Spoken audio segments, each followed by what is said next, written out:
Good evening. Good evening. We're just going to open up with really quick prayer. Is that okay? All right.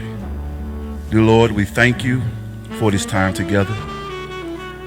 Bless us, Lord, with a discerning mind and spirit so that we know truth when we hear it and that we act on that truth for what is best for the city of Stonecrest. In your son's name we pray now and forevermore. Amen. Thank you. That was Minister Daniel Kelly.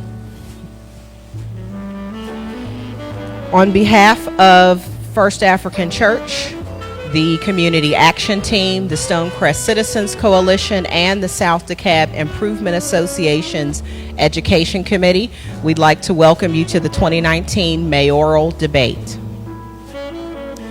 In addition, we would like to acknowledge other partners and organizations who are doing work in the community, which includes organizations like the Citizens for a Healthy and Safe Environment, also known as CHASE, Friends of Stonecrest Library, Friends of Salem and Panola Library, and many other organizations that are actively working for the benefit of Stonecrest. My name is Dele Loman Smith. I'm the president of the Stonecrest Citizens Coalition, as well as proud to be a member of this church. And this is really a fitting setting for this evening, because here we believe not just in getting our individual blessing and going home, but in grooming our members to serve as examples and leaders in the community and taking full responsibility for helping our community be all that it can be.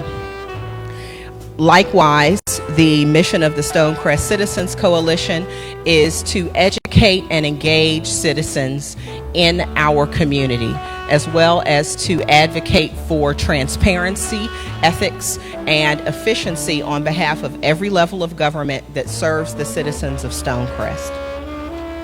Typically, we meet on the second Tuesday of each.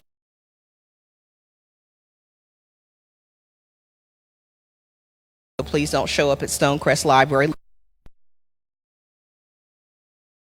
Tuesday, November 12th. About crime and safety with personnel from the East Precinct, as well as hopefully a conversation on the ethics referendum, which you should know will also be on the November 5th ballot. So the bathrooms are out. If for some reason is out in the narthex to your right. In the rear, in the narthex is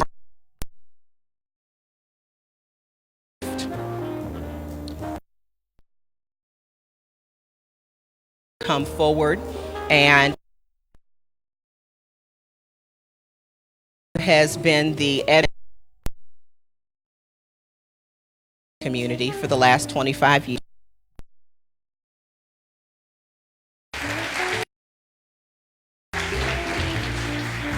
Thank you, Dele. Thank you for that warm welcome, and now give yourself a round of applause for coming out to hear your candidate for mayor. Thank you very much. At this time, I'm going to invite Mayor Jason Lowry, Charles Hill, candidate, and former Councilwoman Diana Doman, candidate for mayor, to join us on the stage behind your nameplate. And I think the names were arranged in alphabetical order, so we didn't give a preference to anybody. We want to thank you. I want to add my thanks to what Dele just said about you coming out this afternoon. I know there are lots of other things you could be doing on a Monday evening, but it shows that you are an engaged citizenry who wants to make the right decision on November the 5th. And actually, the election starts on October the 14th when early voting begins. And so you're welcome to start start voting from October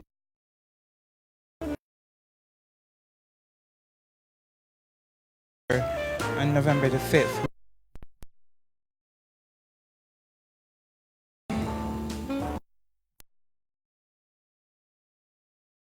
And turn and face the audience. Vice Chairman of the South DeKalb. I need my candidates to. If you don't, we'll have the bouncer. Yeah. Each question, I'll announce how much time you have, and Stuart will raise his card at the halfway mark, and when you have 10 seconds left. Just wanted to say to our candidates that we are expecting a lively discussion, and I ask that there are no personal attacks. So you can call each other scoundrel. You could say you behave in a scoundrel way, but don't call call anybody names. And we hope to have a good discussion. At this time, we will allow a minute for rebuttal, but not just because somebody called your name. They have to say something that misrepresents what you stand for or something, and I'll try to accommodate you as much as I can. And so the debate topics this evening are going to include fiscal responsibility, economic development, crime and safety, ethics and transparency, and transportation. We're also going to try to accommodate questions from the audience, and there are volunteers around the room with cards. Could the volunteers raise their hands? Yes, hands are going up. And if you have a burning question that you'd like to ask, raise your hand. They'll bring a card to you, and you write your question on, and they'll bring it to me. And what I'll try to do throughout the course of the afternoon is to curate these questions and try to ask as many of them as we possibly can. And I'm sure some of them will probably coincide with the questions that were developed by the committee that are hosting this evening's event. As you know, First Africa Church has a long tradition in this community of hosting forums to enable dialogue and debate in the community. And my pastor, Reverend Mark Lomax, who is not here this afternoon because he's on sabbatical, but he welcomes, in his absence, Minister Daniel said the prayer, and we're glad to have you here. Okay, so I think those are the main points that we want to talk about. Now, instead of an opening statement, I'll ask an opening question, and it will be a 2 minute to speak, and you're welcome to put whatever you would have tried to do in your opening statement in that question. And so I'm going to start with Diana Domer and move down to Jason on this first round, and then we'll try to mix it up as we go along. And so the first question is, why are you the best candidate to be Mayor of Stonecrest? And if elected on November 5th, what would be your top 3 priorities for your term of office? And Diane, you have 2 minutes.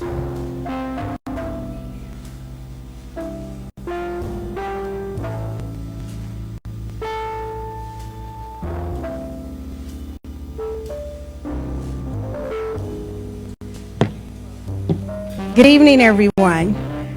I want to thank you for coming out this evening.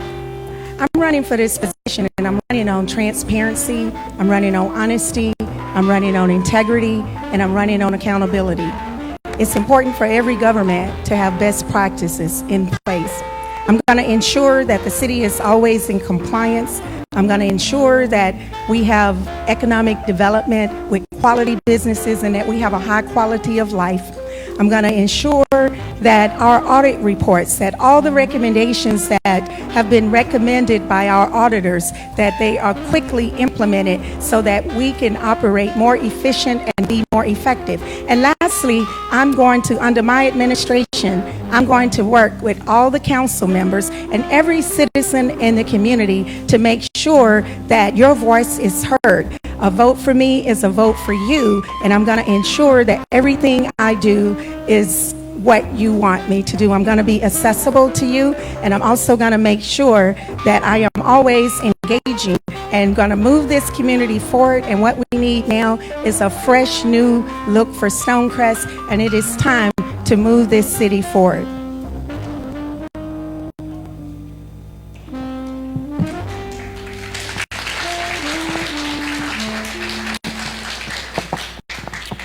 Good evening. My name is Charles Hill. Many of you all know me. I grew up in this community. Went to Murphy Candler Elementary School, Salem Middle School, Lithonia High School. Grew up playing baseball, basketball, football over at Browns Mill Park. I love this community. I live in the city of Stonecrest. Grew up in the time when it was called Lithonia, but now it's called Stonecrest. I believe in transparency. I believe in integrity. And I believe in accountability. I believe in doing the right thing, and I believe that public servants should be held to a higher standard. I want to see more economic development in the city of Stonecrest that is in line with what we want to see as a city. I don't want to see any more gas stations, don't want to see any more dollar stores, don't want to see any more warehouses that are not in industrial areas. I want to see a community that looks very much so like what is happening in the city of Atlanta in communities that are experiencing a rejuvenation. I believe in this area. I believe in this community. I ran last time for mayor of Stonecrest in 2017 because I wanted something different for this community. I believe that we are at a point where there is a transition that can occur, a transition where the baton should be passed to the next generation. We need new leadership in the city of Stonecrest. We need ethical leadership. And I'm just really at a point where I want to see something different in this corridor of DeKalb County. So I've put myself out there, put my name on the line to run for this office. And if elected, I will do the right thing, make you proud. And I hope over the course of this evening, we have an opportunity to discuss many of the issues that are relevant to our community. Thank you. Thank you.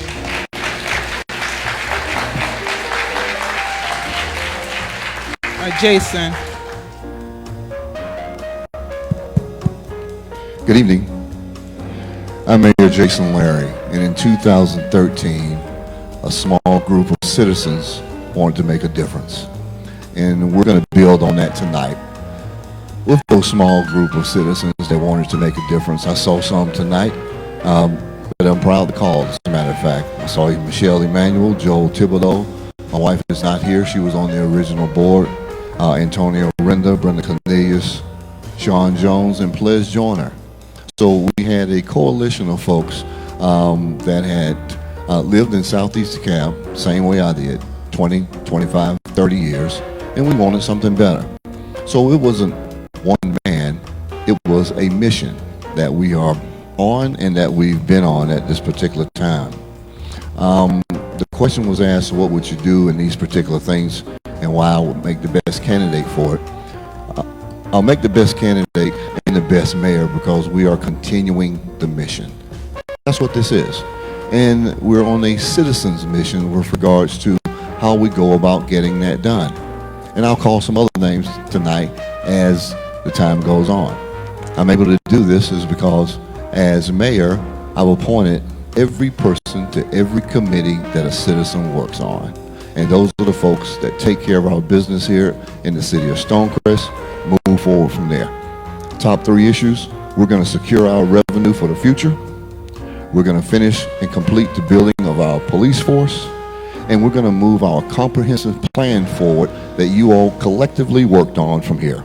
So that will include the 3 legs of the revenue stool. And in my closing, it's industrial, residential, and commercial. And we'll talk about how we can move that forward without a tax increase. Thank you for your time. Thank you.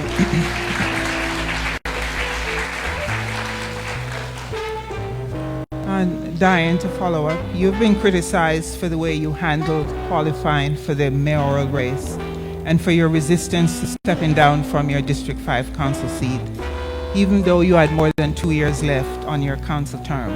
What would you say to residents who have questioned your judgment or are upset about the $13,000 in legal fees that the city incurred to enforce the law? Thank you, Jennifer, for that question. First, I'd like to address the Constitution that they used when I vacated my seat. If you're going to look at the Constitution, I want to ask all of you to look at the entire Constitution, because the part that no one wants to look at is the part that addresses the vacancies. Whenever a seat is vacated on a municipality, the same Constitution that they used to say I had to vacate my seat, it does say that your seat is vacated, but it says also, and I'll read it, before doing so, however, the officer or body shall give at least 10 days notice to the person whose office have become vacant. As you know, I was locked out of my office right away. And then it's got some exceptions here, except that such notice shall not be required in the case of a vacancy caused by death. Of course, I'm not dead, I'm standing here.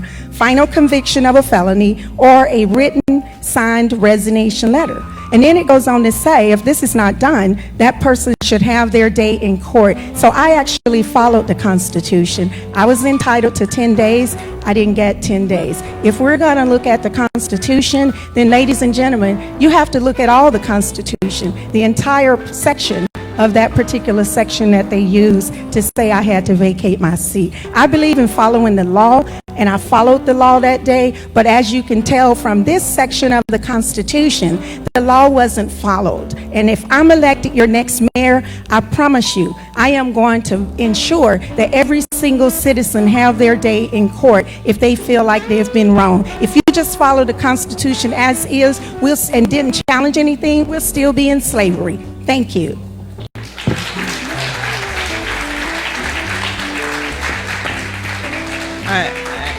Diane, I take it you're talking about the state constitution, the state of Georgia's constitution.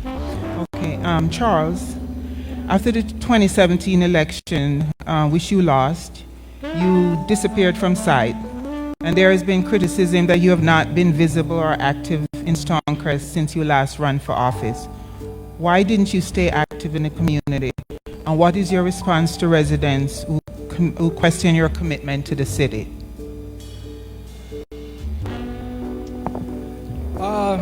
That's a fair question. I think that when folks say you disappear or you've gone away, just because you're not on the cover of the local newspaper, or you're not in the AJC, or you're not in some other type of splashy publication does not mean you've gone away or you disappeared. I've been active and involved in this community. I have not always broadcasted many of the things that I've done because I have not sought some type of excess reward or some type of community gratitude when I've done many of the things that I have done. There also is a political calculation to that. There were some folks that I made upset and some enemies that I made last time when I campaigned for mayor of Stonecrest. To think differently is to not be living in reality and not to understand what it was that myself and my family went through when we were slandered during the last election. I have friends that have been impacted by me running for public office. Stand up real quick, Sam. Sam is the head baseball coach over at Lithonia High School. I recently did a fundraiser over there where I raised money for a pitching machine that the varsity boys baseball team needed. He has a GoFundMe page up because the school has suffered from a decline in parental involvement and therefore they don't have a booster club. He had this GoFundMe page up for about 2 months. After I got involved, I went over to the high school, wore a Lithonia High School baseball jersey. I didn't have on any paraphernalia saying Charles Hill for mayor of Stonecrest, elect Charles Hill, any of these other things. After I showed up and we put the video up on Facebook, within a day he received notice from the school board saying that he had to shut down the GoFundMe page because he did not have a booster club. So there are many things that I have done to stay active and to be involved in the life of this city, but because of the political realities that I've faced since the last election, some of the efforts and some of the things that I've done, I've been more low-key about. Perhaps we'll have a greater opportunity to speak about them throughout the course of the evening. Okay.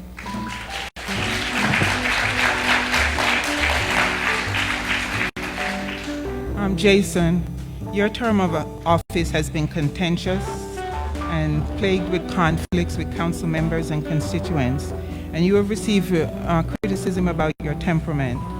You have been accused of bullying behavior to those who disagree with you and favoritism to those who support you. What would you say to residents who favor a more collegiate type of leadership and question your fitness to lead and treat all citizens of Stonecrest with respect? It's a long question, I know. It's all good.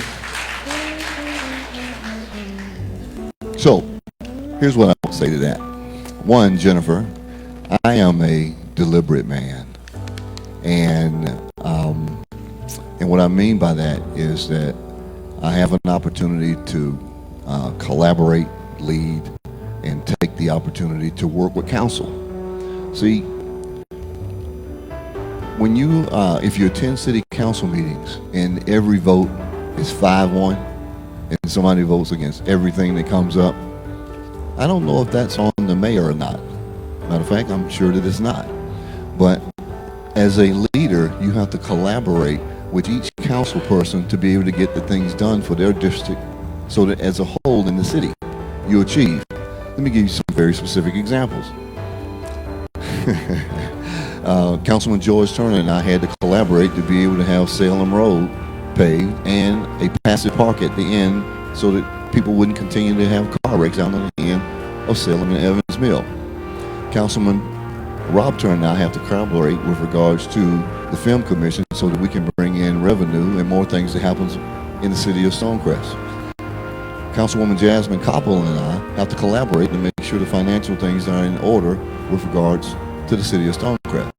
And Councilman Jimmy Clanton and I have to collaborate and cooperate to make sure our CIDs and our business and our largest industrial area gets the business attention as it needs today. So in closing, this is what I have to say to that. One is that I am sitting amongst 65 and 70-year-old people, and I'm not bullying anyone. My job is to make sure that we collaborate. My job is to make sure that the total goals of Stonecrest has been decided upon, and then move business forward from there. Thank you.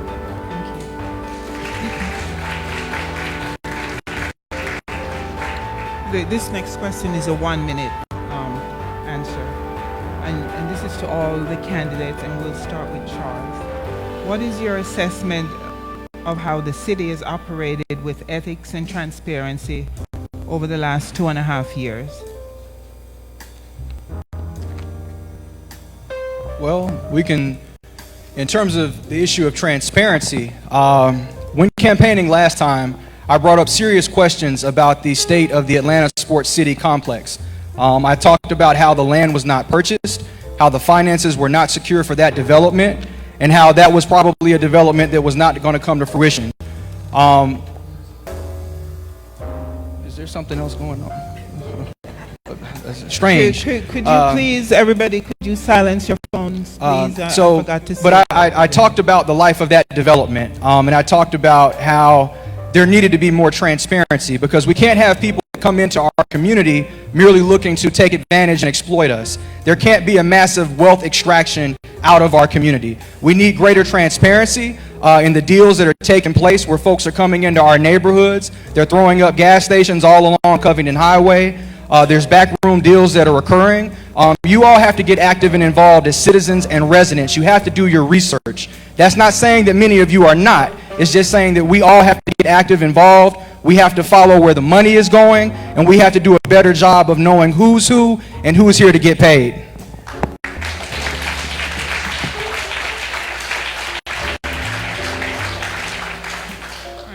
Jason, could you take the question? What is your assessment of the city, how the city has operated in terms of ethics and transparency in the light of complaints about taking long and not fulfilling open records requests and having meetings in secret? How do you respond to that? Let's start by addressing me as Mayor Larry. So, here's the thing. First of all, it is illegal to not be transparent. You cannot not be transparent. Whenever there's an opportunity for an open record request, then it is submitted, and then from there, on that top of it, that open record request is fulfilled. So on that end of it, there is no secret meetings. There are no hidden agendas. What I can tell you is that here are the committees that every citizen sits on. Overlay Steering Committee, Arabia Mountain Overlay Committee, SPLOST Committee, the Planning Commission, the Board of Appeals, the Housing Authority, the Development Authority, and the Police Committee, which is Public Safety, and the Film Committee. So we have nearly 100 people at that time that's sitting on these committees that are all citizens that know exactly what's happening with regards to transparency. Thank you. A quick follow-up. Does the city have someone who is designated to answer open records and to ensure that the open meeting laws are being not being violated? Yes, ma'am. Our city clerk. The city clerk? Yes, Thank ma'am. you. For Diane and Charles, what is your plans for ensuring, if you get elected, what is your plan for ensuring that the city operates with the highest standards of ethics and transparency? Thank you, Jennifer. As everyone out there knows, I ran my campaign on transparency, integrity, honesty, and accountability. And I still believe in those activities. One of the things I'm going to do if I'm elected your next mayor, we need to put policies and procedures in place. We need an annual training where every city employee and the council members have to adhere to it. In order to avoid zoning situations, we need strict ordinances and policies. And let me give an example. While serving on the council, I was the only council member who stood up and fought against a cell phone tower that is zoned inappropriate and illegal. And just for the record, that cell phone tower is still under investigation by the solicitor's office. We also need more financial oversight. We haven't implemented and adopted any of the audit recommendations. And I ask that we have a purchasing and contracting agreement that would encompass economically disadvantaged businesses so that we would be fair and ethical to all people. It hasn't happened yet, but under my administration, it will happen.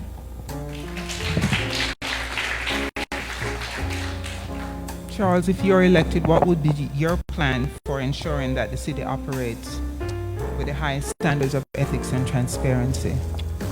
The first piece of legislation I would put before the council, if elected mayor of the city of Stonecrest, would be to abolish the salary for the mayor of the city of Stonecrest.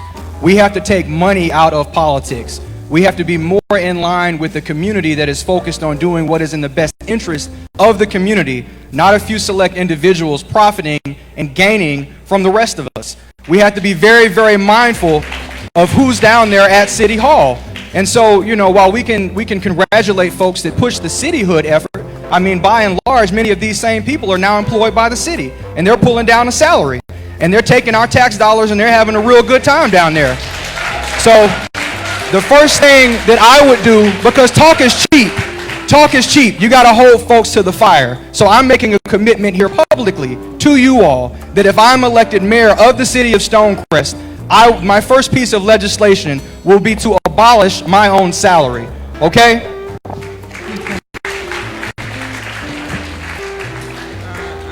So to the audience, we love that you're applauding, but remember that you may be taking away from the candidate's time if you applaud too long, right? So it's okay to applaud, but don't go too long. Okay. Jason, there's been a lot of controversy over developments about the projects and developments that are popping up around Stonecrest with little or if any notification to residents or even to the district council people. What responsibility does the mayor have to ensure that the information is communicated to the council and residents? And would it be unrealistic to ensure that the city's economic development director prepare a briefing or something to the city council for projects that have applied for, say, building permits, so that people are aware of what is coming, or have some requirement that a sign goes up to say, come in, whatever it is, so that people will know what it is that's coming. And you've got a minute to respond to that. The question is longer than the time that's left, but that's quite okay. First of all, Jennifer, let me apologize to you. That's We okay. on I first can name take basis. it. Jason and Jennifer is good. All right, I appreciate you. All right, as to that very long question, folks, we have $1 billion in investment coming for the next 2 to 5 years. And if you want to specifically know what that is, it's $700 million in commercial development. There's $200 million in industrial development, and there's $100 million in residential development. You have people that are in this audience that are sitting on those committees as we see. I see Nathan Alexander from the Housing Authority that actually voted for a $40 million development, and also Bill Bruckner. I see Julius Lee that sits on the Development Authority, where we have $700 million as we're moving. Also, the thing that most people don't realize is that $200 million out of that billion is coming from the industrial park, because we are the lighthouse to Savannah. Thank you. Okay. The question though was about notification, about letting the district council person know about a development that's coming in their district, and also to inform the residents of Stonecrest about what's coming. So it's incumbent upon the district representative themselves, they're sitting with mayor and council in the meetings, to be informed so that they can inform their constituents. There is no hiding place at City Hall. You can come in as a council person. You can sit with the employees that are there. You can sit on the committees. Everything is an open book. So if something is not being communicated to the district, folks, this is why you have district representatives. So there's 10,000 people each with regards to the area, and each person covers that individual area. So it is incumbent upon mayor and council person to communicate with the general body and the citizens. Thank you. You want to rebut? Okay. You have 30 seconds. For rebuttals or shorter. Okay. First of all, I'd like to inform the citizens that I've talked to more than a couple of hundred people. There have been no real citizens engagement on this. No one out there knows what the real economic benefit is to you and me, and no one has shown me the numbers. Where's the cost analysis? And when you're dealing with bonds, you need to know that the government entity who issues the bond also agrees to pay the face value of the bond when it's due and come for duration. So this is an important issue, and you need to know that there are some disadvantages if you're not fully informed. Under my administration, I'll make sure that you are fully informed about how this benefits you or how it doesn't benefit you. Okay, thank you. And you can circle back to it in the economic development section. Okay. 30 seconds for Charles as well. This is the old South DeKalb two-step. Every time an election comes up, folks make grand proclamations about what's coming into the area, and then nothing comes. What happened with Atlanta Sports City? All of that financing was supposed to be secure and in place. If you believe that this $700 million, these bonds haven't been purchased by anyone. These bonds, they're not in place right now. If you believe that there's $700 million coming over there, I got some beachfront property to sell you right here on Browns Mill Road. I got a lake house to sell right off of Covington Highway if you believe that. Don't be duped, don't be fooled. Educate yourself on the issues and know what's going on. Don't let folks just come in front of you and tell you anything and then they expect you to believe it. Get educated. Go out and find out what's going on. Don't just take anything that any of us up here say as the word of God, the word that you should just believe outright. Thank you.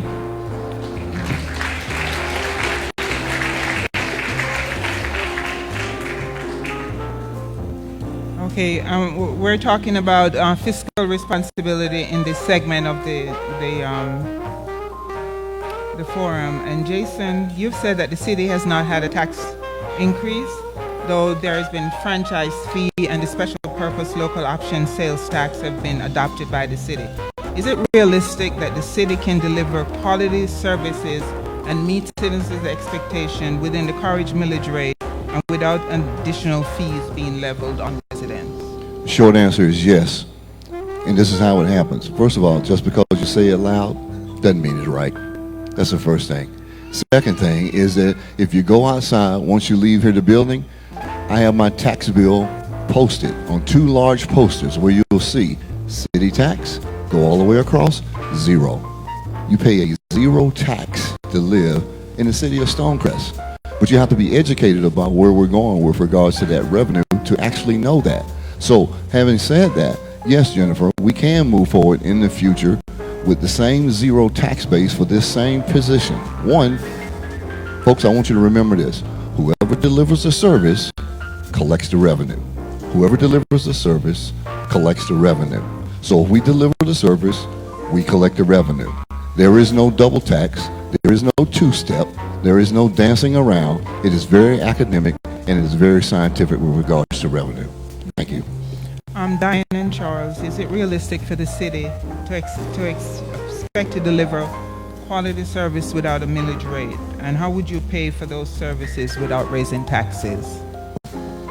It's impossible to deliver additional services without higher taxes. Look at the study, the 2013 LCI study, and you'll clearly see that police services was in that study, but in order for us to become a city, it had to be taken out. So don't be misled. And then when it comes to taxes, there are 13 cities in DeKalb County, and only one city did not recently get the $889 tax credit. Now, for senior citizens and people on a fixed income, that's a lot of money. It's a lot of money for me. We didn't set a millage as the law dictates that we set. We were told there would be no new taxes. Look at your bill. You will see that on every single utility bill, we have had a 4 to 5% increase. Don't be hoodwinked. You need to know what's happening with your taxes. Thank you, Charles. This is a sleepy suburban community. There are a number of people that are interacting with the Stonecrest city government that are unable to be real estate developers in the private sector. So they're getting a hold of our tax dollars and they're coming up with a lot of grand development plans and a lot of things that they want to see happen, but we're going to be the ones that are left holding the bag because it's our tax dollars that they're looking to spend, okay? We have 3 city services. We have 3 services that the city provides. I am not a proponent of us establishing our own police department. We have limited funds to already conduct city services. We need to work more in conjunction with the DeKalb County government to increase our overall ability to have the quality of life that we want to see over here. There cannot be a competition among elected office holders because what ends up happening is the residents of the city of Stonecrest are going to suffer. Yes, we need to be able to execute our city as our vision as a city united, but we also have to be willing to work and collaborate with others to see that vision realized. Thank you. This is another 2-minute question, and I'll start with Jason. Sandy Springs recently ended its reliance on CH2M Jacobs for the delivery of majority of city services. If you are re-elected, do you intend to extend the city's relationship with CH2M Jacobs?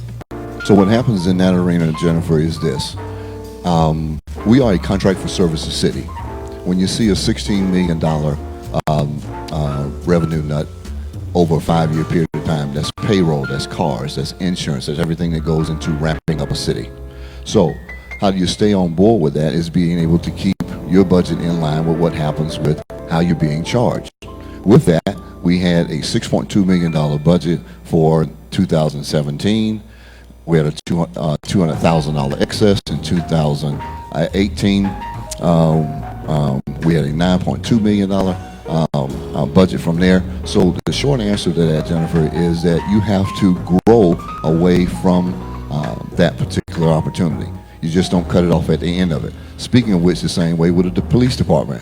We have a relationship with the DeKalb County Police. If you look at your tax bill, they collect all the millage with regards to that. So what have we done? We bought the Sears building, the entire Sears building, so that we can have an outpost with regards to moving East Precinct over to the mall, and the other parcel, which is the Sears building itself, and the actual parking lot is 141,000 square feet that we get an opportunity to sell or repurpose and put money back in the kitty. That was all done without one dime of tax money, all SPLOST money that other folks put in with regards to their penny. Now, being able to stay financially prudent, as I had said earlier, whoever delivers the service collects the millage or the tax. So you have to raise your millage rate with regards to whatever that tax situation is. If police services is 7 mills, then you take that from the county and then you have 7 mills. But there is no raising of the tax. There is no double tax. And if the people that are sitting up here don't understand that. Okay, thank you, Jason. You can come back at There we go. Another answer. Charles and Diane, and I'll start with Charles. What is your assessment of the job that CH2M/Jacobs of their performance, starting up the city and managing its municipal operation? And what, if anything, would you do differently if you were elected mayor? So you're asking me about CH2M, what I think about what them? do you think about what they have delivered to the city for the 16 I think very little of them. And I think that what they've done is there's a duplication of services. Why did we create a city of Stonecrest and elect people to represent us if outside people are going to come into our community and they're going to start to dictate and determine what should happen in this community? CH2M has a record of doing this. They come into communities, they push for cityhood efforts, and then they come in to get paid. These folks are here, again, this is a wealth extraction out of our community. Why are we paying for a duplication of services? If we hired a city council, we voted for a city council, we voted for a mayor, these are the people, they should be hiring people to work for the city of Stonecrest, to work on behalf of the citizens. I don't think that CH2M I don't think their contract should be renewed. I understand public policy. I have a good hold on it, and I think that they have exploited this community. There's no other way around it. Even coming in, they gave a massive loan to the city. There's just so many things that have transpired and that have taken place that are just not right, that are not in line with what we want to be as a city. I would not renew their contract if I were elected mayor. And I would push for them to immediately vacate the city of Stonecrest if elected. Okay, you have a little time left on your response. So what would you put in its place? What would I put in its place? Well, again, I think that if we elect a city council and we have a mayor, these are the folks that should be hiring people to execute city services. I mean, we don't need to have a private contractor that comes into the city and they're managing the city. That just doesn't make sense. If the folks that we elected, if they do not have the aptitude or the skill sets to function in that capacity, they should not be there. Okay, if you need professional management to come in and tell you what to do in order for you to be in your position, the position that you're in, Thank you, Charles. Okay. Diane, your turn. Yeah, and I just want to add that after Diane answers. I've had the pleasure of meeting with CH2M when I served as councilwoman for District 5. I actually met with them several times. You want to keep in mind that CH2M is a third-party vendor. And what that means is that the mayor and manages those third-party vendors. Just look at the charter. When you look at the setup that South Fulton have over there, they have a hybrid system in place. Now, when we started the city, we probably did need a vendor. But after, I think it was mentioned earlier that we've paid them $16 million. So I want to correct that. They went back and voted for another $2.1 million. The vote was 5-1. I was the only one who voted no. I think we need to have a hybrid system where we have some vendors positions, but some of those high-paying jobs that are paying $70, $80, $90, and $100,000, it's my desire to keep those jobs local. You know why? Because I've talked to enough people in Stonecrest who have the talent and the skill set to be able to do those jobs. And if elected your next mayor, I promise you, the first thing I'm going to do is evaluate that contract like it's supposed to be, and I'm telling you, it has not been done. We're supposed to evaluate it every August. So don't blame CH2M for the job that we're not doing, that we're supposed to do. But I will look at that contract, evaluate it, and take a look at the, I was the one who brought up the duplication of services, and because of that, we didn't pass another contract because I read both of them. I read everything, and I said, we're paying double for the same services. If elected your mayor, I'm not going to waste your taxpayer dollars like that. In order to move Stonecrest forward and so that you get a fresh new start start. It's time to not be a baby anymore. We need to move forward and grow this city. We cannot do that without good leadership that is transparent, ethical, honest, and have integrity and holding people accountable. No one today have been held accountable for that cell phone tower, even though it's under investigation. Thank you, Diane. Jason, 30 seconds for rebuttal. 30. Okay, excuse me. So, from this end of it, folks, out of all seriousness, really, out of all seriousness, if you eliminated CH2M Jacobs the first day on your job, you would be out of business the next day, because this person doesn't know what they're talking about on any of it. So respectfully on this end is that nobody has came in and raided our business. Nobody has came in and made us look bad. No one has came in and stolen from us. All of these are just clapping gestures. That's nonsense. We have a solid contract with the people that we're doing business that covers payroll, they cover insurance, they cover everything that we need with regards to the city. And being able to say that they had a $2 million raise, that is in error also, because we hired more employees, so we added to the contract. That's okay, where this realistic is. Thank you. We're going to talk about economic development in this section. But before we do that, I wanted to recognize the candidates for the special election for the Council District 5 seat who are in the audience. I know there are, 6 people running? Or, are there, I saw somebody earlier, Tommy Grimes was here. Are there any candidates for the District 5 race? You get the opportunity to say your name.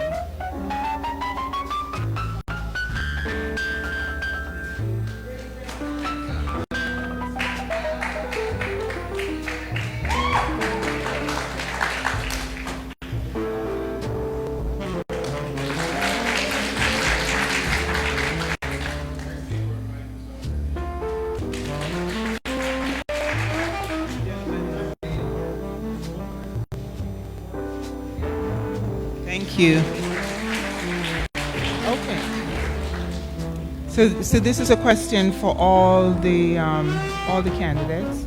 And what is your vision for Stonecrest economic development? And how do the current economic development trends support or differ from that vision? And we'll start with you, Jason. And you have a minute. My vision for economic development is such. We built this city on 3 stools, 3 legs of the stool: commercial, residential, and industrial. We are the lighthouse to Savannah. What that means that out in the industrial park, it is an inland port. You have those projects that are now, they're shipping containers from Stonecrest Industrial Park all the way down to Savannah. 2, commercially in this area, the folks that are up here and the people that are in the audience here, you have to read the economic development piece of it with regards to a $700 million deal. Those folks that are in the audience that are sitting here that's on the platform, they watched us sign 7 inches of paperwork to get it done. 3rd is control residential. Now, what do we mean by control residential? None of us want any more dollar stores. That's why we have a moratorium on it. None of us want any more chicken houses. That's why I just got sued in one, so that there's not another chicken house that comes here. It's all something that is of quality. That's where we're going. Thank you. Okay, and Diane, you're up next. Yeah, you're up next. What's your vision for the city's economic development? Thank you. I've actually already written my economic development plan. I actually wrote it when I was the former councilwoman, and I had asked for a moratorium on certain types of businesses until we had completed our comp plan. That was denied. Currently, I am in the Georgia Economic Development Academy, where I'm rubbing shoulders each day and working with the key players for the state of Georgia and looking at key projects that I'm currently working on that are going to come to fruition real soon. The number one thing that employers look for is availability of a skilled workforce, and I do have a plan to train people for the jobs of the future while building a smart city. The number one and number 2 revenue generators for Georgia. Number 1 is agriculture. Number 2 is tourism. We have that 400 million euro Arabia Mountain, and we don't do anything with it. We don't even sell them a bottle of water. When under my administration, we're going to blossom and grow because I understand economic development.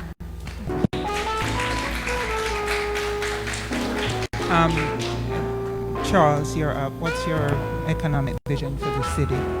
When running for mayor in 2017, I said that we didn't need any more dollar stores in the city of Stonecrest. To say that there's currently a moratorium is untrue. That's legislation that's before the council right now. And talking about no more chicken shacks, forgive me, Mayor Larry, but just this past week, you had a video that was posted to Facebook where you were coming out of a chicken shack, as you called it.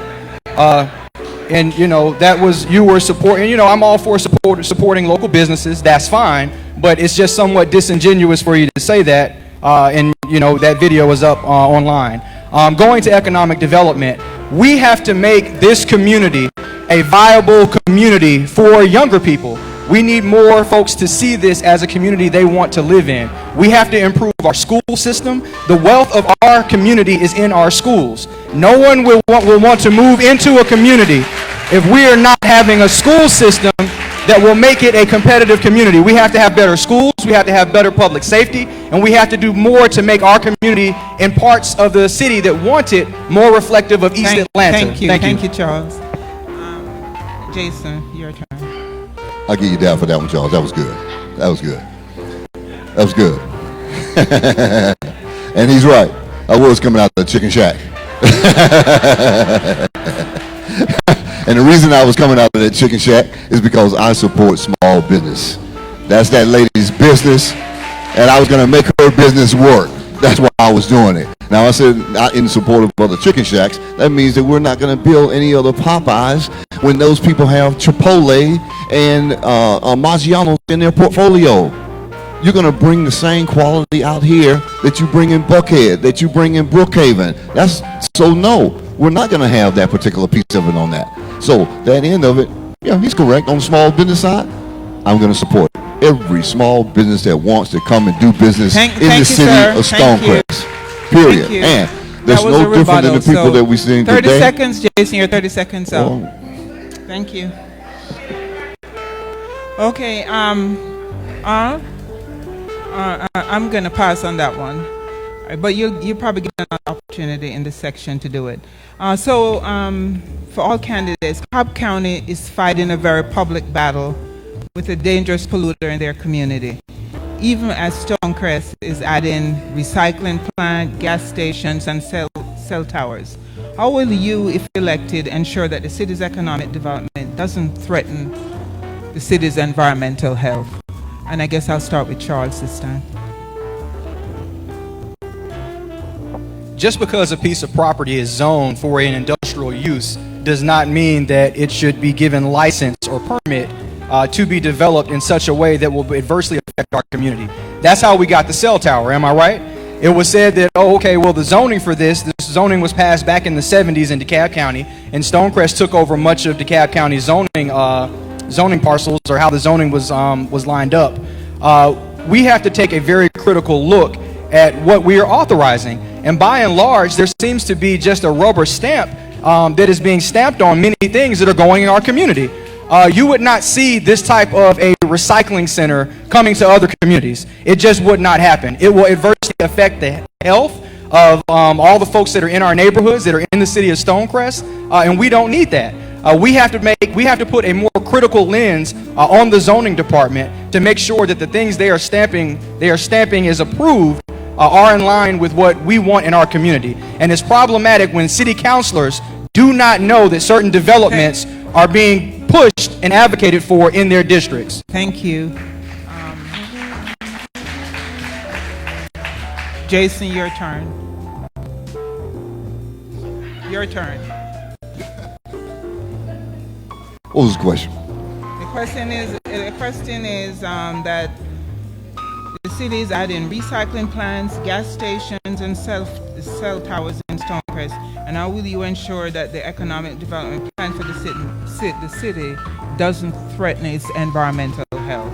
So, with that, just to be true for the matter, folks, one is that all the city council persons and mayor knew that cell phone tower was coming, including Diana Doma. Now, with that, if you were not notified, you were not notified since it was in District 5 by your District 5 representative.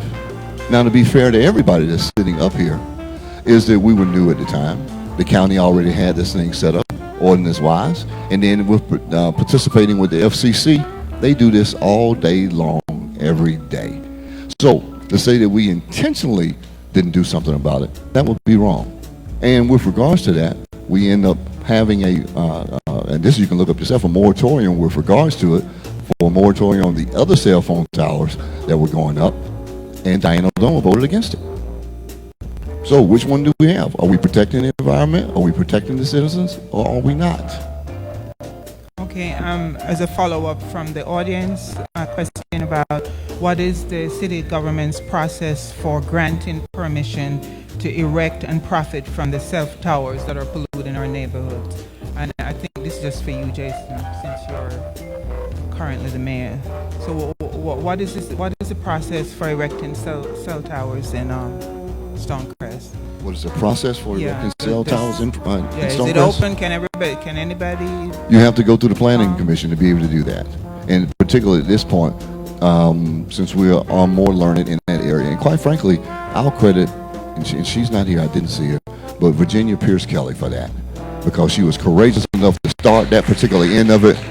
She started the mechanism to be able to get folks' attention about it, and then we move forward from there. But we have a process by which all those things come through our planning commission. Has the city set a limit on how many they'll accommodate? I'm sorry, Jennifer, I'm having a hard time hearing you.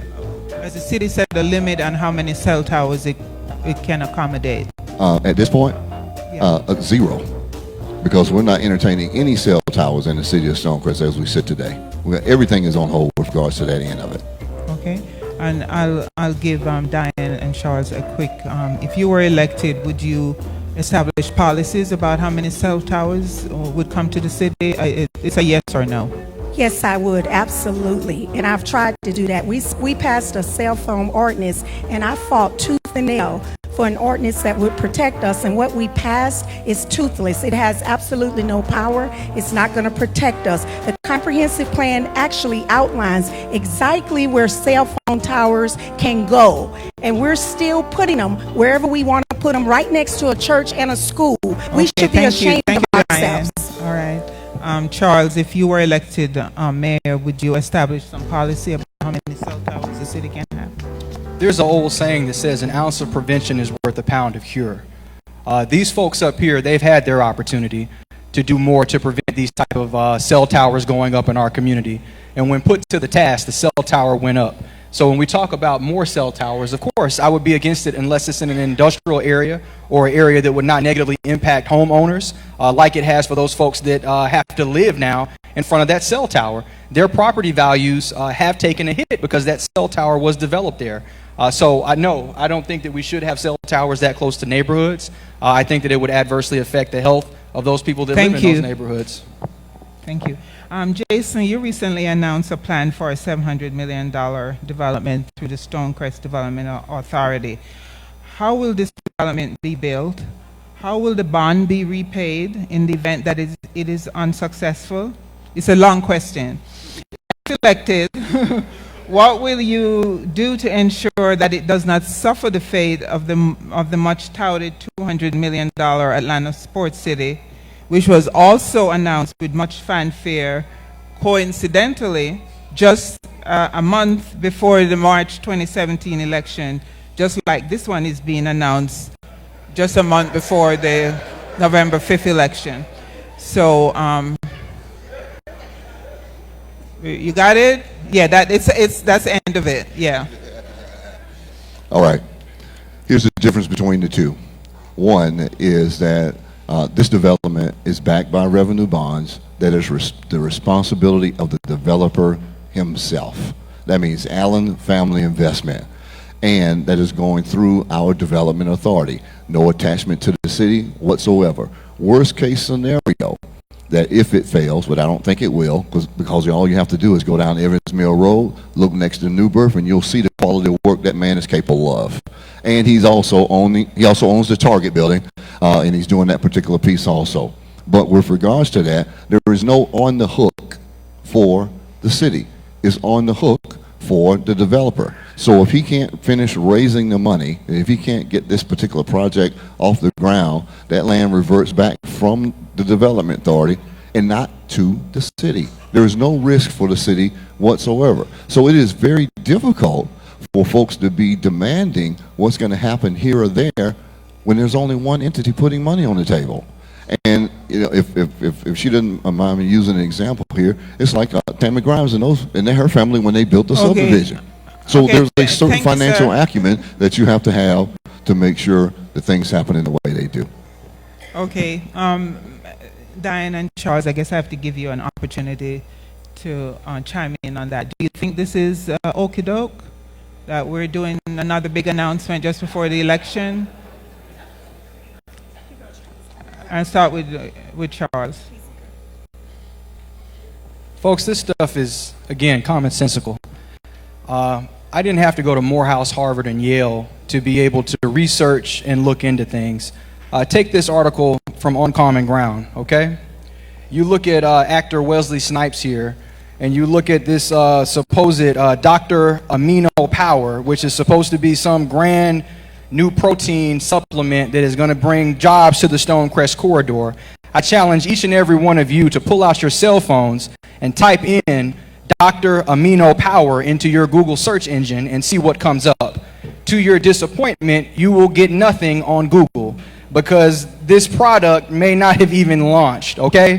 So just because something is put into the newspaper does not mean that it's going to come to fruition. That's the very harsh reality that we face. Too close to election time, people make grand announcements about what's coming. And, you know, these things, they have not, these quote-unquote development opportunities have not been fully vetted to see whether or not they are going to be realized in a timely fashion. Thank you. Did you want to stab at that, Diane? One of the things that I'm most concerned about is that the council voted to remove, there's a cap in the charter that kind of determines the maximum millage rate, kind of like your tax rate every per $1,000. What that cap did, it kind of capped out how much taxes you can pay. Now the problem I have with that is that the vote was 5-1 to remove that rate in the charter. So what you have basically done, if these deals tank, if they don't pull through, I'm a businesswoman, I've owned several businesses. If these deals don't pull through, your taxes will go up. You have given him a blank check. So now you can't go back and say, hey, why are my taxes going up? This is falling under transparency and accountability. There's no accountability for these bonds, and until I get the cost analysis, there's no free rides in life. As a businesswoman, there is a cost we're going to pay as a community. Thank so you. Don't be hoodwinked. Thank you. This is a question for you. Call for rebuttal. Yes, call for rebuttal. 30 seconds, sir. Okay, folks, Mr. Dome is completely wrong, and all you have to do is look at your tax bill with regards to where your millage rate is. I said this earlier, whoever delivers the service is the one that collects the revenue.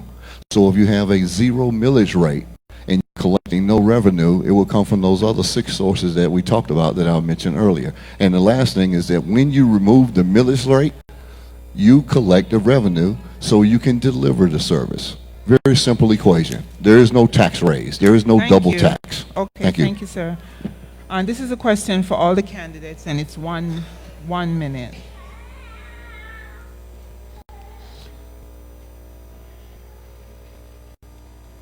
The majority of Stonecrest residents commute outside of the city for work. How will you help create higher paying jobs and higher wage industries that offer more residents the opportunity to live and work in Stonecrest? And this time we're going to start with Diane. Since we became a city, we've lost 14 major retailers in the city of Stonecrest. And when you lose that amount of businesses, even though we're in the city, the county is losing the revenue that's in the city. And so one of the things we have to do, we got to get a hold on crime, because one thing I would have done if I had been the mayor, I would not have bought the parks. I would have focused on public safety, and I tell you why. Because no matter what happens, Arabia Mountain and those trails, it's going to be there. It's in the city. I would have worked in tandem with the county and built up the tourism aspect. But right now, the way it stands, if we don't work with bringing in new businesses. Somebody talked earlier about the small business, but yet we were out of compliance with the government. So for small businesses, the first 2 years we were a city, small businesses lost millions of dollars in federal revenue because somebody did not go in and do a few questions with the government to ensure that those small businesses could take advantage of all that money. And guess what? If we had had a storm or a flood, then we would not have had any federal funds to repair your home. For 2 years, we were out of compliance. We were actually talking about higher paying jobs, and you only mentioned retail. Are you saying retail jobs are higher paying jobs? And I certainly can address higher paying jobs. One of the things that Amazon was looking for. You only have 30 seconds. Amazon was looking for a skilled workforce. That's what they wanted, and that's the number one reason here. And I have the printout here from the state of Georgia. The number one thing that businesses look for is there enough talented people in that community to take these jobs? I wrote a plan to train anybody in Stonecrest to take the jobs of the future, cyber training and technology and innovative jobs. I'm working on bringing a data city into Stonecrest. Those jobs minimum pay $30 an hour. Thank you. Charles, how will you, if you're elected, how will you create higher paying jobs and attract higher wage industry into the city so that residents live and work where they live? One thing that we have to evaluate is, how is corporate America looking at our community? When they do their statistical studies, when they evaluate where they're going to put their businesses, they look at the overall community, the overall city. They evaluate what the school system looks like. They evaluate what public safety looks like. They look at what the median income of a community is before they will locate into that quote-unquote community. When we're talking about this development, this proposed development that's supposed to come into the Stonecrest corridor, and we're talking about a 16-story hotel, and we're talking about other businesses that are going to prop up some type of big auditorium or something like that, something to where folks can perform. These are going to be jobs that pay low wages. These are not the tech jobs that we need to bring into our community to be able to provide our young people with jobs for the future. We have to look at education, workforce development, as well as training, to where we can get the tech sector into the city of Stonecrest, to where they can interact with our younger people and they can be trained and developed for the jobs of the future. Otherwise, we're operating with a 1980s-esque mentality for doing economic development in this city, and it will not work. We have to think forward. We have to think ahead. We have to have vision. We have to look at what other communities are collectively doing to bring jobs into their cities. Thank you. Jason, if you're re-elected, how will you create higher paying jobs and attract high wage industry into the city? There's three things that you have to do with regards to your labor force. There is labor, there is management, there is executive. Labor, management, executive. Labor being hour, management being supervisory, executive being top of the C chain. First of all, you have to be able to draw those opportunities and those investment here to be able to create those jobs. I spent 5 weeks on CNBC, not because it was some gimmick with regards to where we were going. They were interested in what type of planning and product delivery and buildings that we were doing here in the city of Stonecrest. Not pie in the sky stuff. I mean, the things that we can really put our hands around. But here's the thing for sure, folks, that you can take this to the bank. If we don't try, if we don't get our arms around what we're trying to do here in Southeast DeKalb, and all we sit around to do is complain and we won't be doing this and that, we will never make it happen. I'm here to make it happen. I got us this far, and I want you to let me take us the rest of the. You want a 30-second rebuttal for Charles. 30 seconds. Respectfully, I don't think, even if you're on CNBC for 10 weeks, if there's no realization of what you're looking to do, it's just you're on CNBC or MSNBC. There was no materialization of this development. Amazon did not come to the city of Stonecrest. And when we talk about higher paying jobs, it seems respectfully, Mr. Mayor, that quite often you were advocating for a pay raise for yourself, for you to have a higher paying job. And I personally do not think that that is in the interest of the residents of the city of Stonecrest. We need to see more economic development, more growth, more development before the salary of the mayor's position is raised. Thank you. Okay, Jason, 30 seconds. 30 seconds. Since I don't live at home,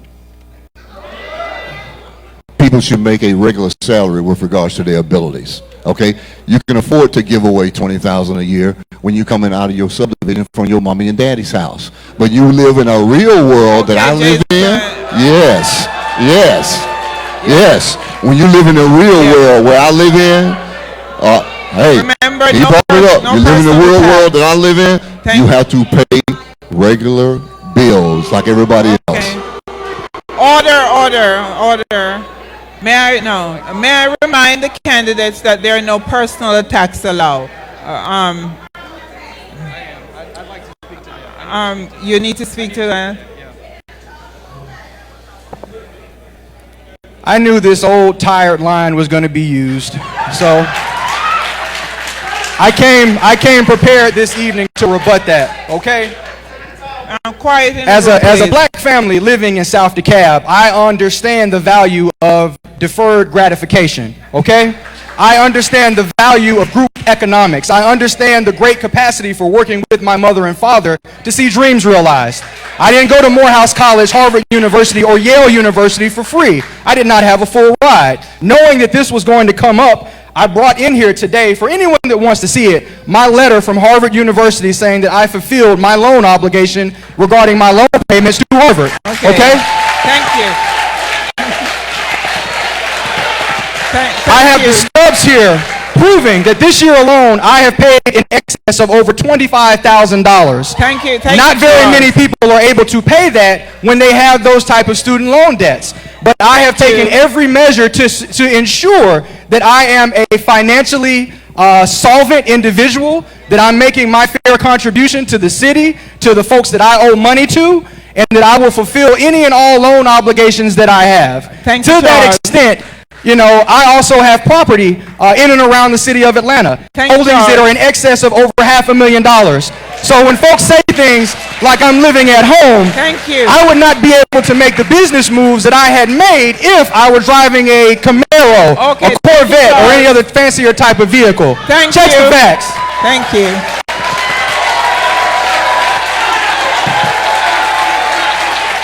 Okay, thank you. Thank you, everyone.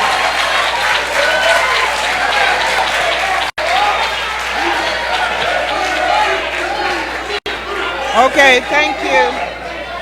So, thank you, everyone. Thank you, quiet in the room. That is why, be quiet, please. I want to remind everyone that we're in a place of worship. This is the sanctuary of the church, and so please conduct yourself accordingly. Okay, thank you very much. And so, thank you. We'll take a moment, please. And so that's why it's important not to have personal attacks when we're responding to questions, okay? All right, thank you very much. This is a 1-minute question to all the candidates, and we'll start with Charles this time. One of the biggest influence on economic development and property value is educational quality. What, if any, role do you think the city should play in helping to improve the school quality in Stonecrest? And 1 minute, please. We have to get active and involved. The city of Stonecrest is not directly over the school system. There is a DeKalb County Board of Education, but we can do more to assist the Board of Education for making sure that our schools are successful. We have to make sure that parents are active and involved in the lives of their children at our schools. It's not enough just for them to go to school daily and then expect for our school systems to be solvent. There are a number of athletic programs in the city of Stonecrest and many of our high schools that do not have booster clubs. I want to contribute money to an athletic department or to a team in the city of Stonecrest. I can't give funds because the school board says, well, they don't have a booster club, and that's against school board policy. We have to get active and involved. It's not enough for us to remain on the bench. If not, those that have the economic ability to leave the city of Stonecrest are going to exit en masse, and we are going to be left with a population that is unemployable, a population that is not able to be of benefit to the city. Our schools and our public safety are two of the most important priorities that we have to focus on if we're going to have economic development and success in the city of Stonecrest. Thank you. Jason. So, two things. One is that if you know where the end of Farrington Parkway is, behind the Walmart, if you go all the way down to the end, there's an open lot there. So we bought that lot as the city of Stonecrest to build a community center and a STEM program for the kids that are in that area right there in Farrington Parkway. Specifically because if you look at the actual map with regards to crime statistics in our area in Stonecrest, almost 80% of it hails from that one area. So to be able to remedy that situation, do something about it from with regards to a city program. Second, we have two different school opportunities here with regards to committees. One is very traditional that Dr. Barbara Lee covers, and the other one is non-traditional from Mr. Bernard Smith. So as it is mentioned earlier, we can only do what we can do with regards to the school situation, but we can participate and to make sure that we offer the best that we can do from the city of Stonecrest. Thank you. Okay, Diane, what, if any, role do you think the city should play in helping to improve school quality in Stonecrest? That's a good question. I'm already in the schools working on projects. I am an educational consultant with Sage Group America, and one of the things we've been doing in Stonecrest is working with at-risk youth and disadvantaged, those who are disadvantaged economically, helping students who are coming from certain backgrounds get full rides to universities such as Brown and Yale. The other thing that I'm doing in Murphy Candler this year, we had our Smart City Art Contest, so we're working with STEAM and STEM in the schools. I have a meeting in the morning with Murphy Candler to talk about taking it to the next step. I also advocate for e-learning. I think that's important, and the schools are looking for community gardens and healthy eating. I am a USDA organic small farmer. I have a FSA state member, so I'm able to help the schools with STEAM and STEM, and if elected, one thing I'm going to do, the programs that I'm working on now, I'm going to implement them in every single school in Stonecrest. It's good to talk about what you're going to do, but I'm already up here doing these things. Thank you. And this question is on transportation, and it's for all the candidates. And who did I start with the last time? Was it Charles? So we'll be starting with Jason. What is your position on rail and other forms of mass transit to Stonecrest? And specifically to Jason, when you're answering that question, could you address why the city of Stonecrest did not sign on to the resolution that DeKalb County recently adopted, reiterating its commitment to extending rail to Stonecrest and southeast DeKalb when you were invited? Okay, a couple of things. One is that... It's 1 minute, please. Okay. One, I sat on the Transportation Committee for the last 2 years with DeKalb County, and we had several options here. Myself, Councilman George Turner, we actually went to Minnesota to see those transportation options. BRT, heavy rail, light rail. For us to achieve heavy rail, most of us in this building won't be living. This is 30 years out, even though we paid our penny in the past. For us to achieve light rail, that's probably what's going to happen on our end of it. Light rail is more so like your trains downtown, but it has an electrical overhead coming straight from downtown to Stonecrest. That's the most viable option for us. The other one is bus rapid transit. That's just a gigantic bus with wheels on it, and we didn't want that. We wanted as much rail as we can get deadheading here in Stonecrest, either from Indian Creek or from downtown. So the light rail is the option, and that's why we're looking at signing that particular paper from DeKalb County, because we didn't want to raise your taxes, because the citizen says, I don't want another penny taken out for me with regards to heavy rail that we did not receive in the first place. Thank you. Thank you. Diane, do you support rail and other forms of mass transit to the city? Yeah, I do.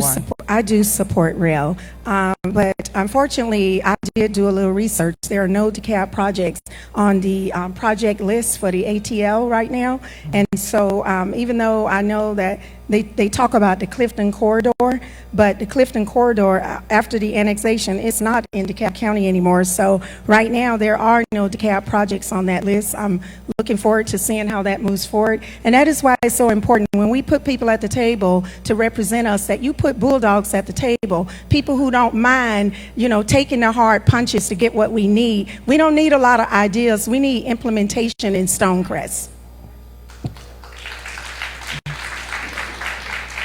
Charles.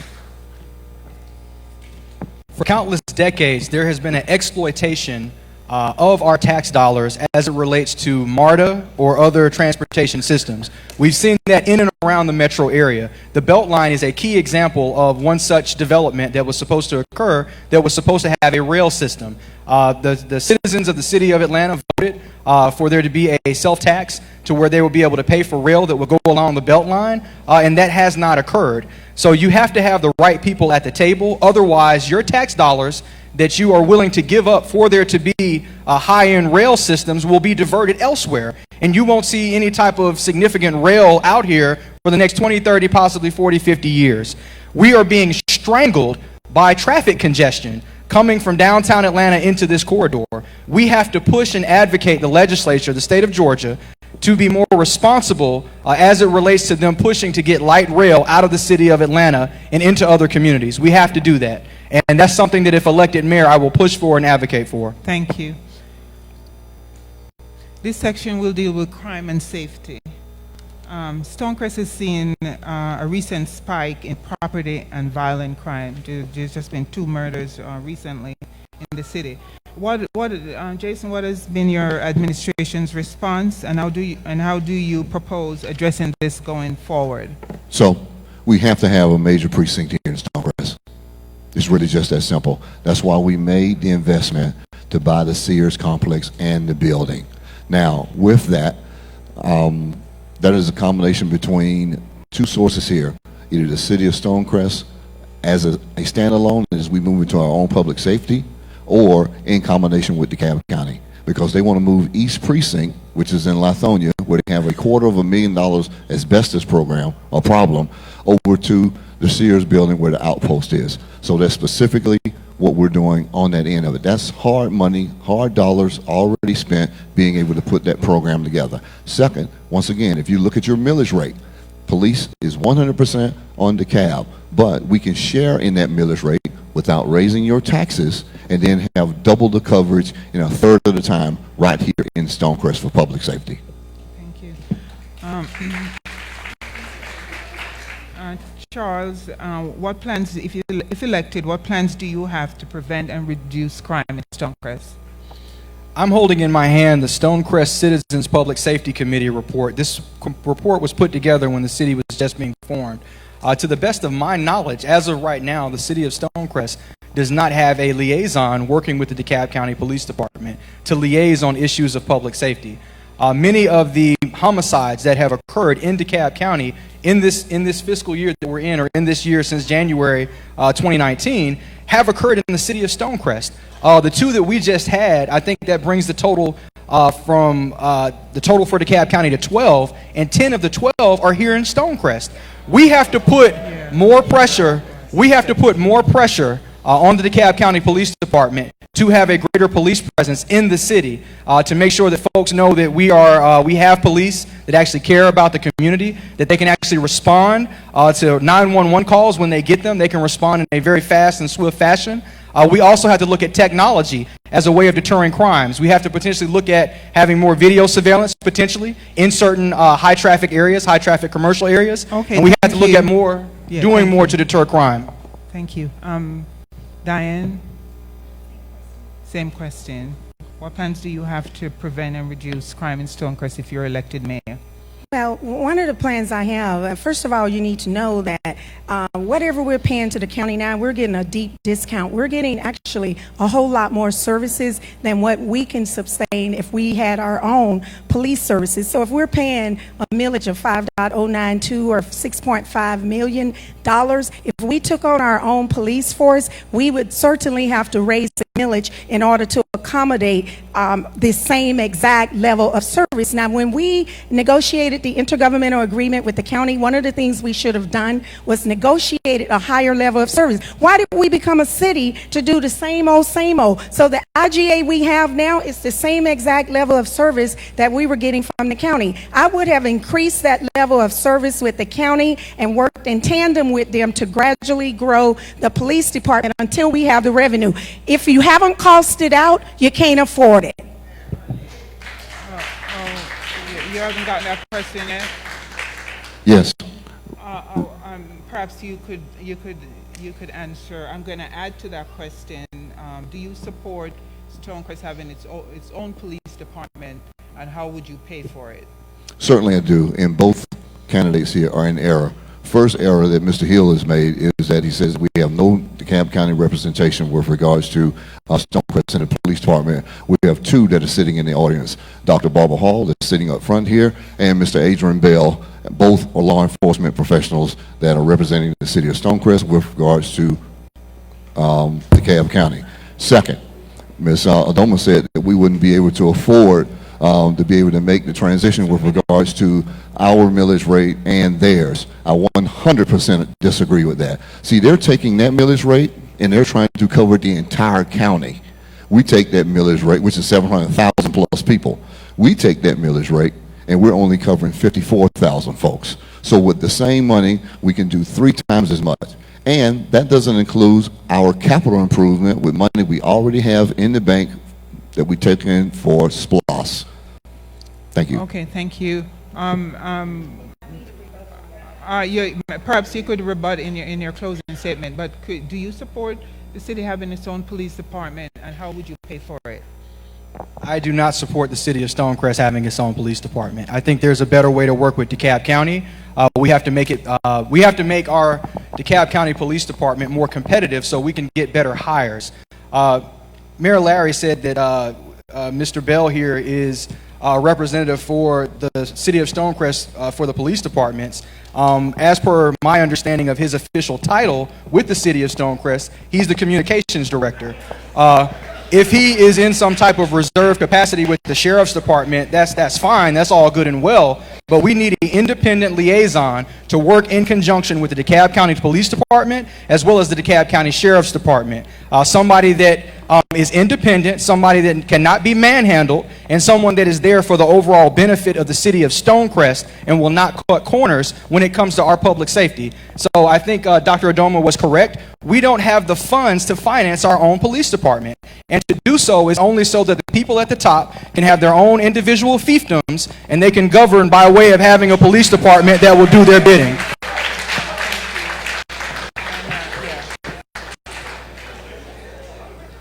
And I just want to add that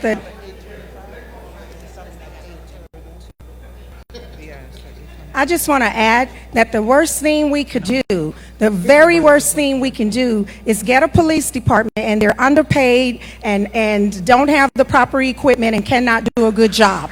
I'd rather wait. And that's part of the problem with this administration is that they put the horse before, whatever it goes, cart before the horse.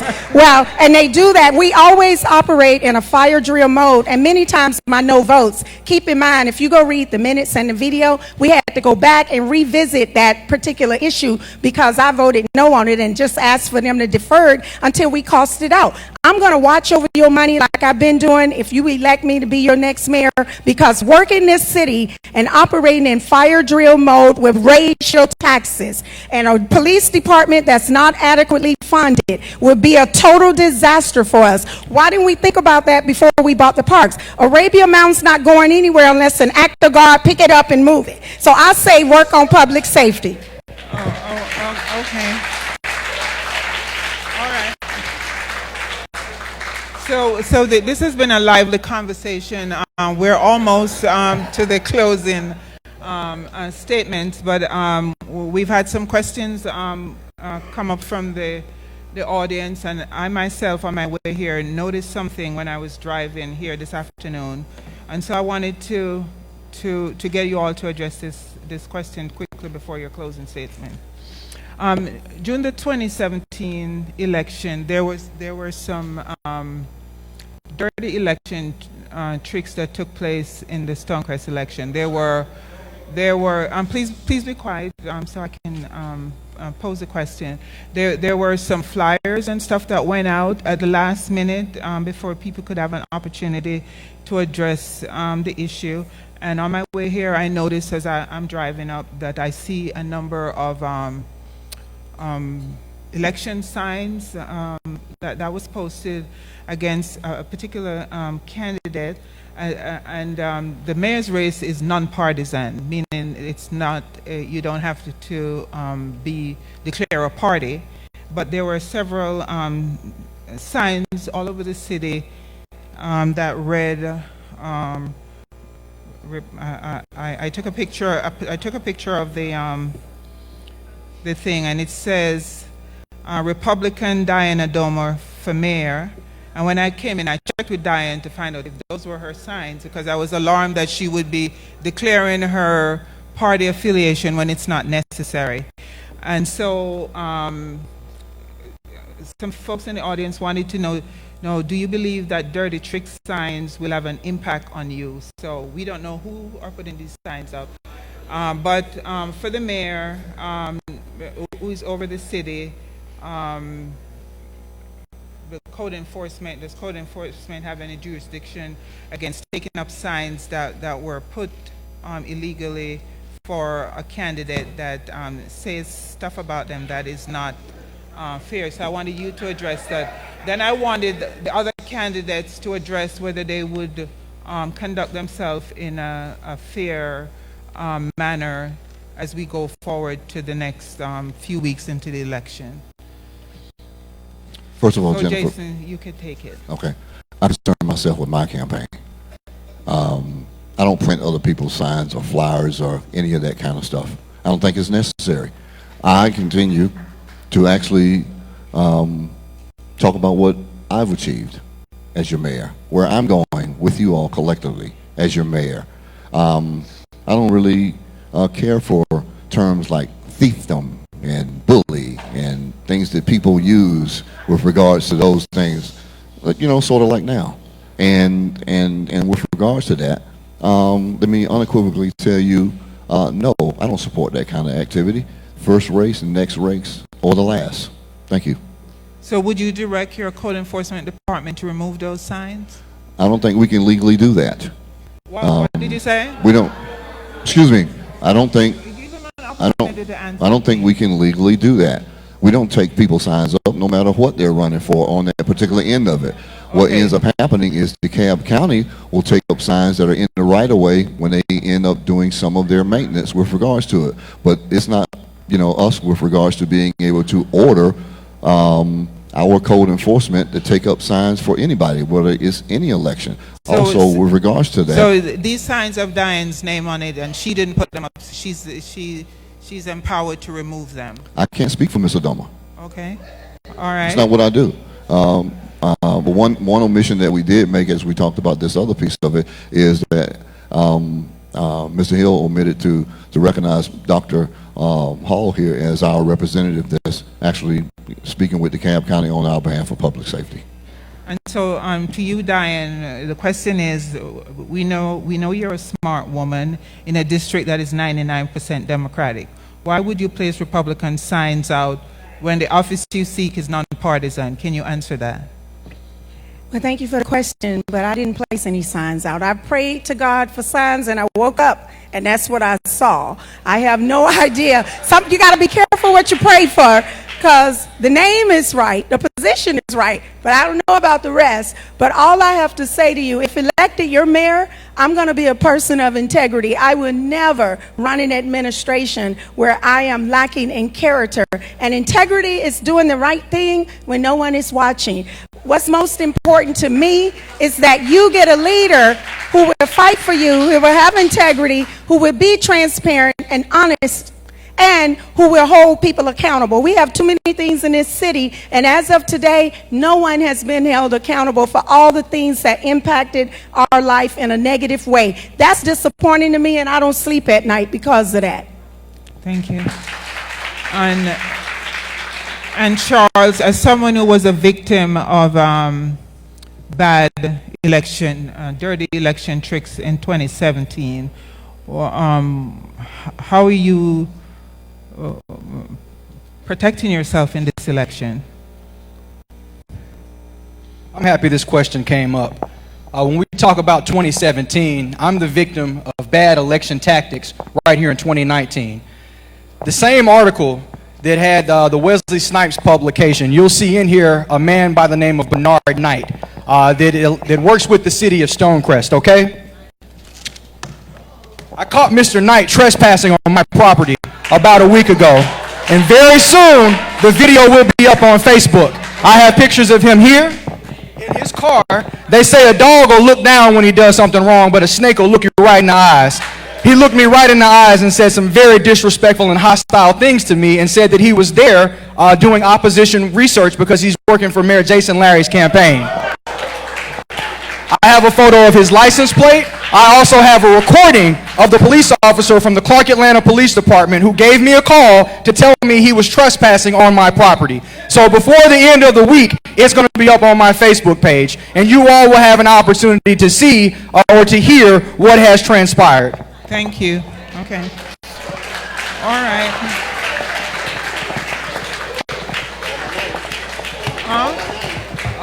He called my name. He did? Yes. Oh, I'm sorry, I missed it. Okay, you have 30 seconds to rebut. So, first of all, I don't believe an inch of that, to start with. And here's the other thing about him, about a person saying he's doing opposition research for Jason Larry. You can tell anybody anything with that, period. So, having said that,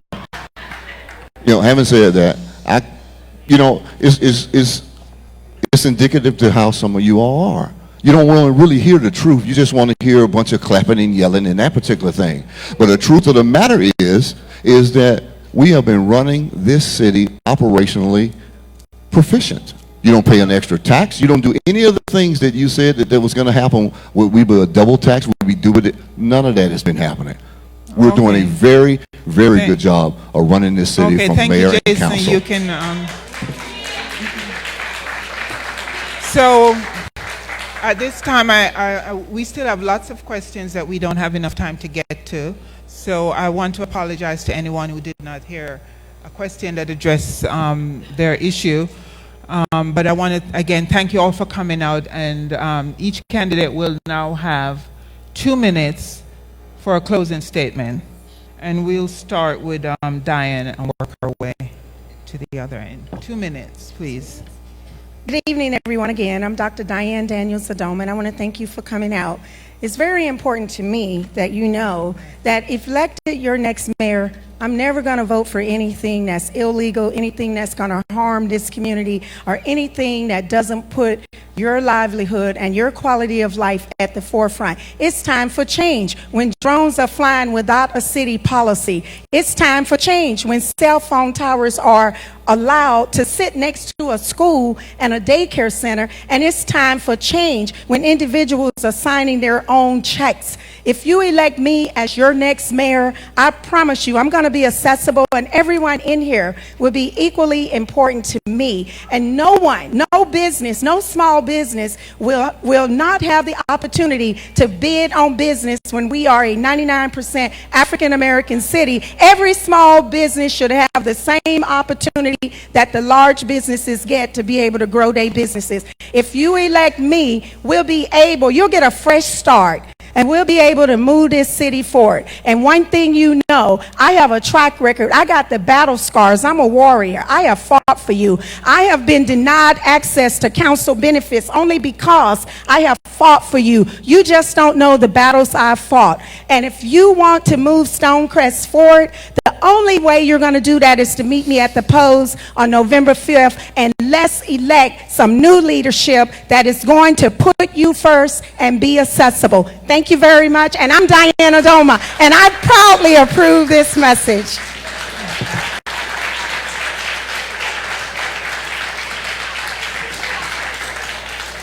And Charles.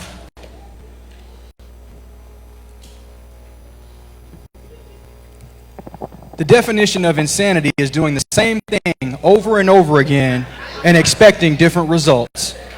I stand before you as a product of this community. Don't let nobody tell you that I'm a ghost, that I'm not here. I think that's a play on me being a light-skinned black man. But let me tell you something. I am here.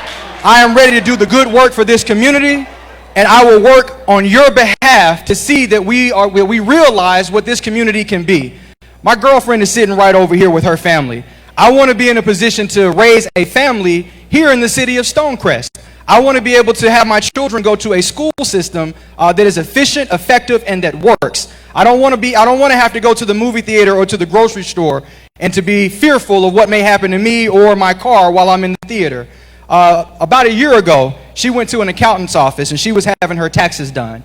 And a gentleman was in the accountant's office, and he was just going on and on about how many of the things that we were supposed to get out here in the city of Stonecrest, we have not gotten them.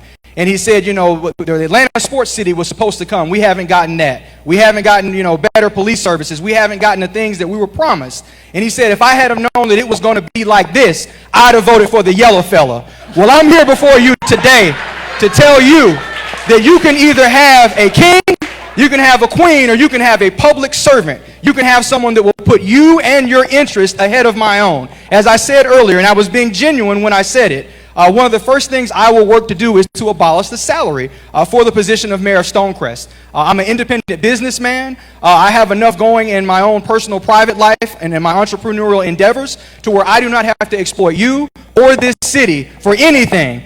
I do not need any personal gain in order to be the mayor and to execute a successful vision. For those of you all who have on Hill t-shirts, I got some barbecue right across the street in front of the barber shop right next to the food depot. Come on over, get a plate. For those of you that are undecided, I encourage you to come over and speak with me. And we'll be able to continue this dialogue in a meaningful and successful way. My name is Charles Hill, and on November 5th, vote Charles Hill for mayor of Stonecrest. Thank you, Charles.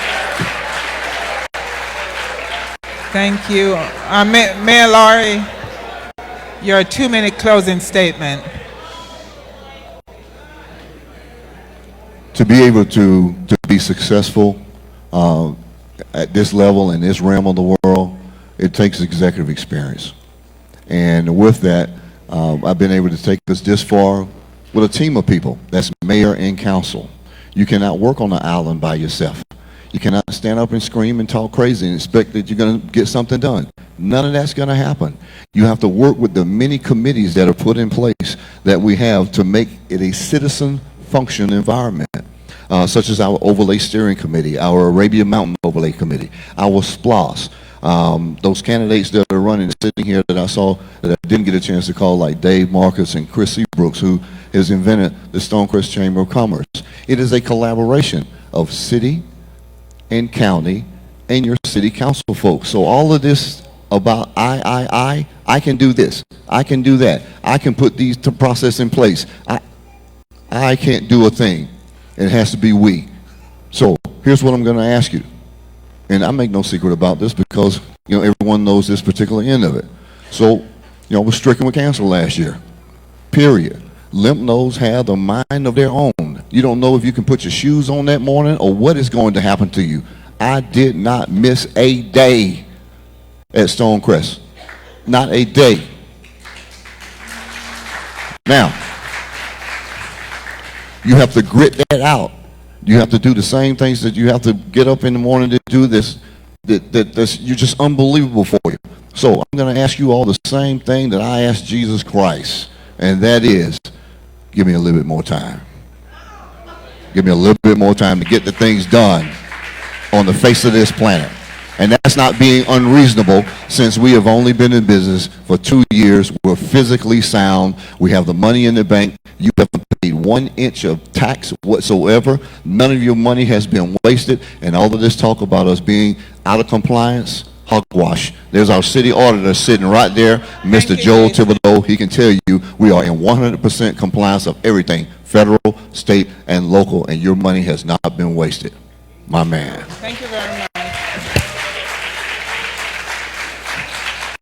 I want you to give, these are your candidates.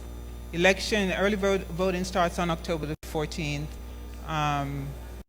Please vote wisely and give a round of applause to these people who are offering themselves for public service. Thank you very much. So, on behalf of the sponsoring group, we want to thank you for coming, and please come back and visit us sometime. And thank you all very much. And vote, please vote. Thank you. Yeah.